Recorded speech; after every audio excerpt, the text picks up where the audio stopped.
Hey guys, welcome on into Drinks with Binks. I'm Julie Stewart-Binks, and this is the show that gets to kick back with some of the biggest names in sports, entertainment, broadcasting over a bevy of their choice. And when we started this show working from home, there were no sports. It was boring. It was like really weird. I read books and took politics classes online. But now, thankfully, I don't have to do any of that kind of shit anymore. We are deep into the sports calendar, and we've also seen leagues succeed and also one struggle while trying to deal with this pandemic thing we have going on. One of these leagues has already awarded a champion, and that is the NHL, the bread and butter, baby. It's hockey. And so I'm so excited now to be able to welcome in Stanley Cup winning head coach of the Tampa Bay Lightning, Jon Cooper. Jon, thanks so much for being with us here today. How is your liver doing?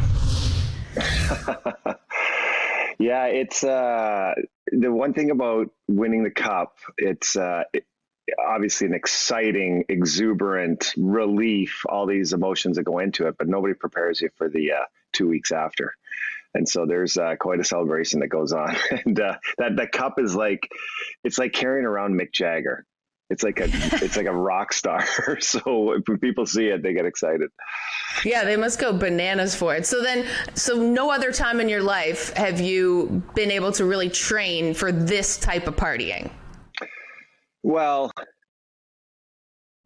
or have you been preparing your whole life for this moment, essentially? I've been extremely fortunate to have, been on some teams that have won some championships, and most, I guess, recently 2012 in the American League when we won in Norfolk, and that team knew how to throw a party. They were a great group of guys, but this is a different level, just the magnitude of carrying the Stanley Cup around.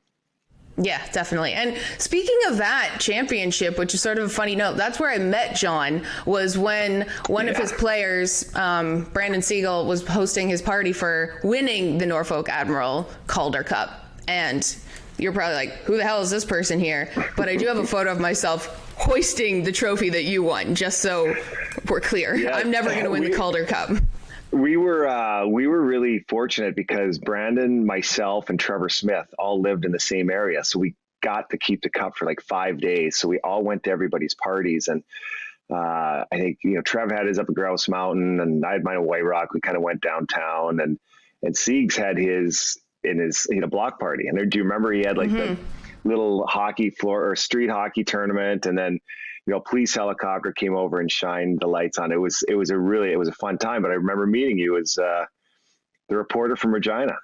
Yeah, a reporter from Regina. It's been a long road since those days. But on that note, you've had 2.5 weeks pretty much since you've won it. What are some of the highlights that you've experienced during this time?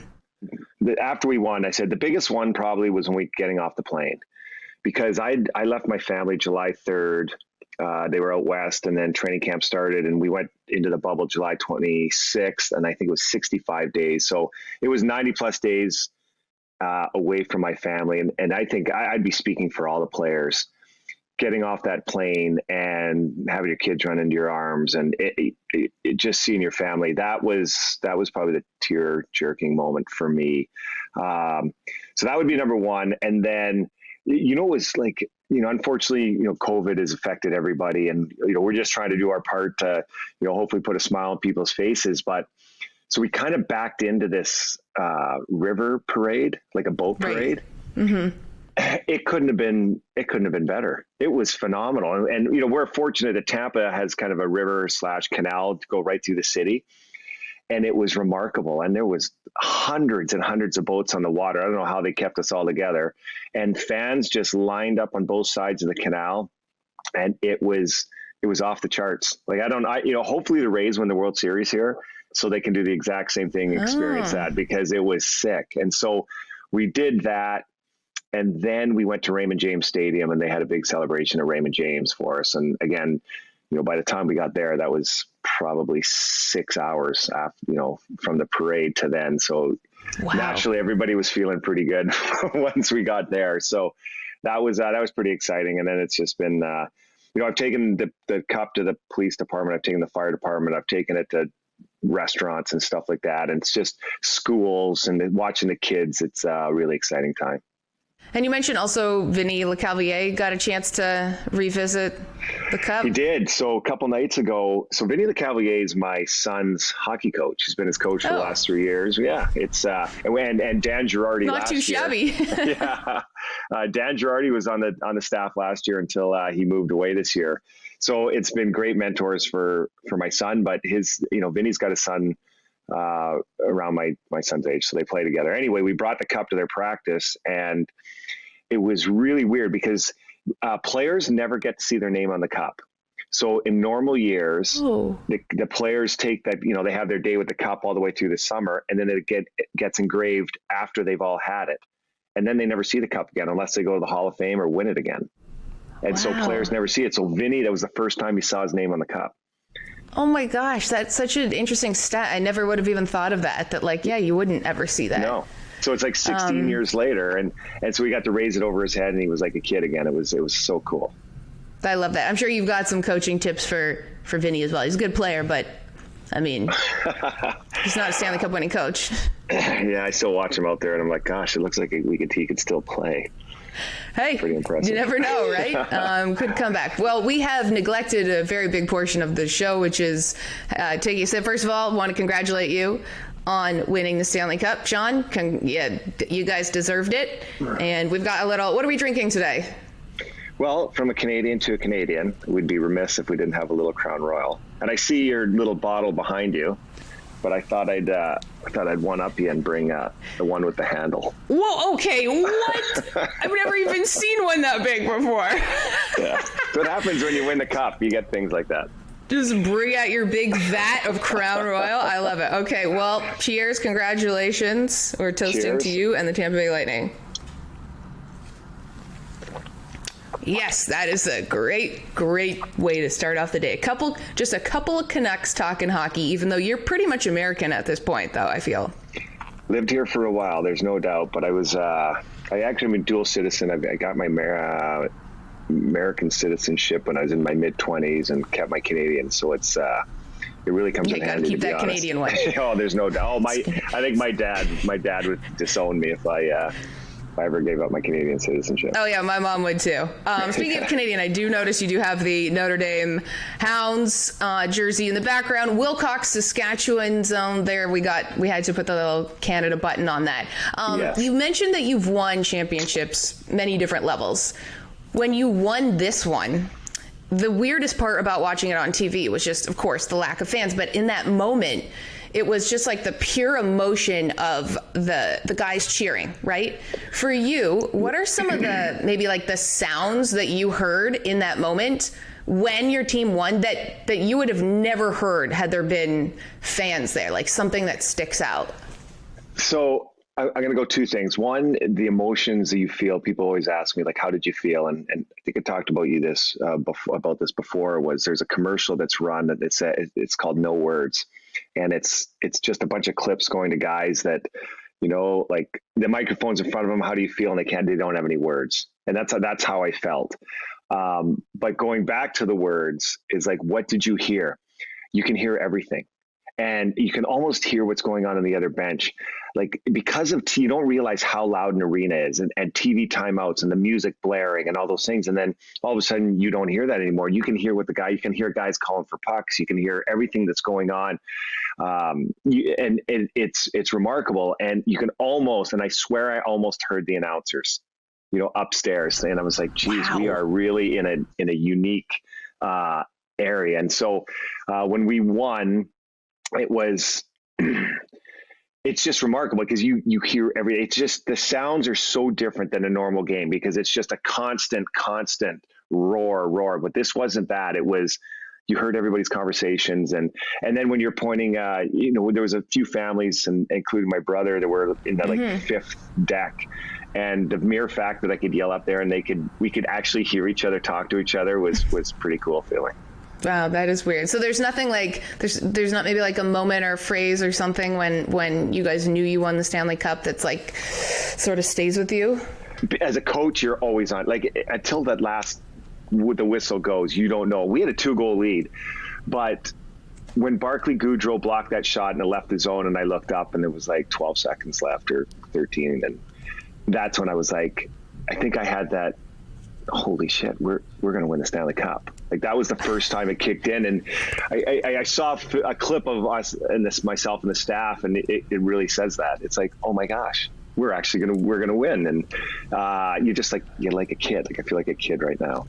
It's crazy. I love that. And it showed when you watched everyone celebrate, which was a very pure moment. We have to take a quick time out, but we have a whole lot more we want to get to with Jon Cooper, Stanley Cup winning head coach here on Drinks with Binks. Don't go anywhere.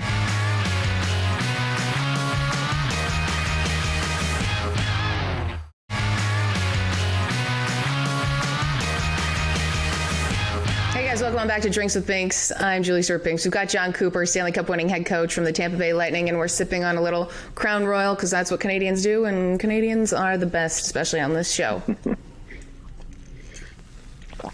And on that note, Jon, when you guys won the Stanley Cup, there was, your family's not there, obviously, but you guys were, it looked as though you were on like Instagram Live or Periscope, and I was definitely trying to make that joke on Twitter, which obviously doesn't land like any of my jokes, but it looked like, you're FaceTiming your family, but it looks like it's like you doing an Instagram story, and it looked like, lots of guys are obviously on their phone trying to FaceTime, talk to their family. When you're in this moment that you've been waiting for so long to have, but no one else is there, how do you manage being present? Basically at that moment, I'd have to be on Instagram to know what Instagram was, but there's no family there. Oh, come on. So I know you got a secret account on there to watch what your players are doing. Maybe not. Yeah. But, yes.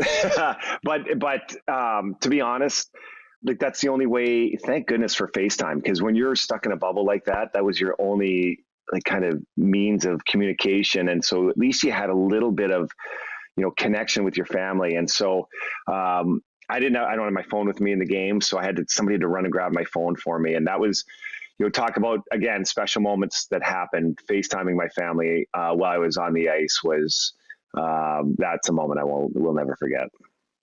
Yeah, you guys were able to make it adapt in that situation. Now, okay, so what I'm more interested in is sort of like, we saw what happened on NBC. We see the game end. You guys do your post-game interviews. It's like The Hangover. Like, let's trace back what happened. I want to know what, do you go to the locker room? Do you go to the bubble and have a party? Like, what happens next after you win the Stanley Cup? So basically after those fireworks went off, which I was like, oh my God, it was so hot. That arena was so cold for 20, how many days we were in there. And then those fireworks go off. I'm like, finally somebody lit a fire. Those were weird. Yeah. But, everybody was, there was a few families there. So everybody took some pictures on the ice and they're hugging and everything. Eventually everybody starts rolling into the room. And what I love about hockey too, there's no like, nobody's wearing masks or anything. Everybody's just partying and spraying champagne, and everyone's just a super spreader party right there. It is game on. And so, like drinking out of the cup was no issue because probably the 52 healthiest people were the 52 people in the bubble. You were in the safest place in the world to have all this. Yeah. We'd been tested for 90 straight days. So wow. But the guys were going like, it was so cool to be around. And I've heard like Pat Maroon had won it the year before. And he said one of the things was, there's so many people in the locker room and there's family and you're going here and there looking for everybody, worried about where this person is. Sometimes it bypasses some of your enjoyment. Well, that wasn't the case for us. And so basically the coach's room turned into the cigar smoking room. And so guys would just like Nikita Kucherov didn't take his equipment off for 2 hours. He just was so enjoying the moment. And you go into the room and there's guys like, the cup was, everybody was drinking out of it. Guys are taking funny pictures with it. And you could just see all the hard work that these players had put in for 500 and plus days, because that's how long the season lasted. And it was all coming out together with nobody interrupting us. Everybody from the doctor to the trainers to the captain to the coach, 52 people that spent all this time together, letting loose with no parameters, no restrictions. And it was so much fun. And then you're like, okay, boys, let's walk over to the hotel. And then it kind of carried over there, but we had kind of an early flight because it was a 5-hour flight home. And I think guys, you're so exhausted after that. Pretty sure guys stayed up pretty late, but it was a fun time. Yeah. So there was no partying with the locals in Edmonton? Nope. I'll have to save that one for next roadie. Yeah, like there was a few staff members came that few NHL people came, and people wanted to have their picture taken with the cup, but no, it was basically our crew, and fitting it should have been that way. So then what member, like you've seen The Hangover, obviously, because you quoted Wedding Crashers in your Twitter bio, at least the old Jon Cooper Twitter bio. What character would you have been in The Hangover? Are you like Phil, who's the rebel rouser leader? Are you Ed Helms, where you're like, I got to get to bed? Are you Zach Galifianakis, who's a little bit of a wild card? Are you Doug and you're missing? I'm definitely not Doug. I don't know. I don't know the characters. I don't know. It'd be hard to say. I probably have a little bit of all of them in me. Really? Okay. There's the only one. I'm not missing the tooth like the one guy is. Ed, yeah. Ed, yeah. He was such a good movie, but probably throwing the party with the tiger in it. So I don't know who threw the party. You're little Bradley Cooper. I feel like you're the coach. You're the leader, right? We got Cooper. That's Phil. Leadership qualities, I think, especially in that moment. You got to show everyone how it's done. One thing I will ask you is, when you look back on it now, is there a moment that you regret not doing, like not having when you won the Stanley Cup? You're like, damn it, I wish I'd done that. The big thing is winning it. You know what? No regrets. No regrets. No regrets. That's what we say here on Drinks with Binks. Okay, we're sipping on a little Crown Royal with Jon Cooper. Just won the Stanley Cup. We still got more to come with him on Drinks with Binks. Don't go anywhere.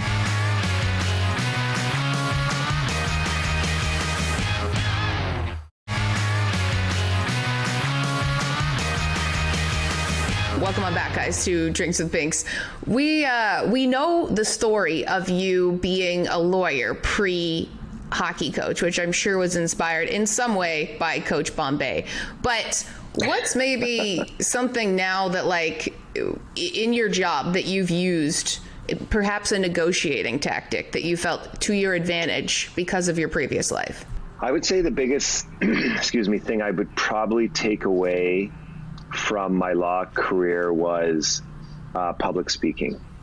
And because you're forced, when you do trials, you do moot courts, and you do things like that, to get up in front of people, and you have to argue points. And so it's the same but different in a way that you talk to a team, and you're trying to get your team to buy into what you're doing and what you're selling and your system. It was no different than convincing a jury or something like that, if that makes any sense. Yeah, and that you have does. to get up there, and you have to have conviction, you have to know what you're talking about, and you have to convince them. And it's that, as a coach, you got to lead your players, and you kind of have to do that same thing in law. And I think that was probably the biggest help for me, was getting that education when I was in law school.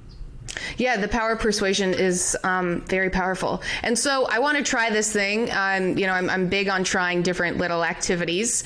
You were a lawyer, and you've had to defend positions that maybe you haven't had to, like, you didn't believe in, whatever. I do improv because I'm obviously a very, very skilled improviser. And we played this game called Premise Lawyer, where you have to defend a position. And it's basically justifying characters, right? Like, that's like an actor thing, just to like teach you improv 101. Okay, so we're going to try this thing. I'm going to give you a position and you have to defend it. Okay. And I'm the judge, and I'll say if the court rules in your favor or not. It can be just quick. Okay. Okay. Let's do it. Okay. So first one, Steven Stamkos' goal was bigger than Braden Point's 5 overtime goal.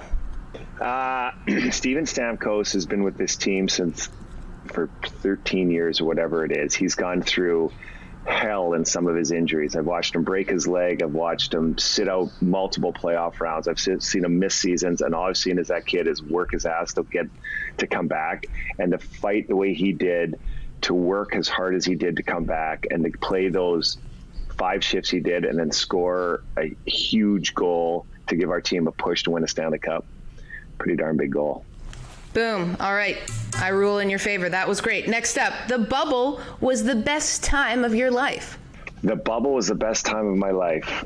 Well, you get to go into a hotel with for 65 days with no media and only the people in your profession. So nobody can sit there and judge you, and you can have conversations with people you've never had before. You can have fun with people you've never had fun before, people you would never run into because the league doesn't allow it, whether it's coaches, refs, and players, and nobody can sit there and write stories about it. That's why the bubble was great. Wow, you are killing these. Okay, well, here's the final icing on the cake. Nickelback is the greatest Canadian band of all time. Oh, wow. Can we go Nickelback? I don't know them well enough. I just know that they're Canadian. The mere fact that they are from Canada makes them the best. Okay, that was not great. So you have one more chance to follow up, which is Regina, Saskatchewan is the single greatest city in North America. Okay, so because this school that I went to in high school is in a place called Wilcox, Saskatchewan, which is 30 minutes south of Regina. So I had to fly into Regina and fly out of there when I was coming in. And when I got a little bit older, i.e. grade 12, and could do a few fun things, they all happened in Regina, Saskatchewan. So I have lots of fond memories of that town because I kind of cut my teeth in growing up in that town. So Regina rocks. It sounds like you've really experienced Regina. The Checkers the hotel? Checkers. Yeah, I think it's, Checkers is still around. Yep. I mean, as they say, the city that rhymes with fun, and evidently that's where you learned what fun was. This was great. Thank you so much for doing Premise Lawyer. I think you could also be an improviser. Like if your next career change, if whatever you're thinking of it might be, should be performing, acting. It's a pretty volatile market, so hopefully, true. I can stay in coaching for a little longer. If not, I'm coming. I'm doing improv. Okay, great. This has been awesome. Okay, we have one more little break, and then we will say goodbye and have some fun with Jon Cooper on Drinks with Binks.